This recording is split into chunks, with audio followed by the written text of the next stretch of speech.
ഞാനെഴുതിയ ഒരു ചെറുകവിത. കനലിൻ്റെ രാവൊലികൾ. കനലിൻ നെരിപ്പോടിനാൽ പുകയുമീ ഇരുളിൻ നിറച്ചാർത്തിനെന്തു ഭംഗി.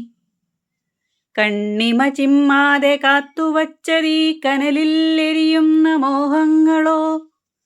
നിശബ്ദമീ ഹൃദയതാളം ഈ കനലിലെരിയുന്ന വേദനതൻ സ്പന്ദനമോ. തണുത്ത കാറ്റിൻ്റെ നനുത്ത സ്പർശമീ ഉരുകുന്ന കനലിലാൽ മറനീക്കി മാഞ്ഞുവോ. മനോഹരമാമീ ഇരുട്ടിൻ നിഴലുകൾ ഇഴചേർത്തു തുന്നിയ വർണ്ണസ്വപ്നങ്ങളോ. നിശിതമാം രാവിൽ വിടർന്ന ചരടുകളിൽ തൂങ്ങിയാടുന്ന നിശബ്ദ പുഞ്ചിരിയോ.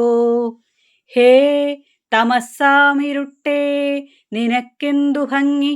നിന്നോടു ചേർന്നൊഴുകട്ടെ ഈ ലോകവും ഞാനും.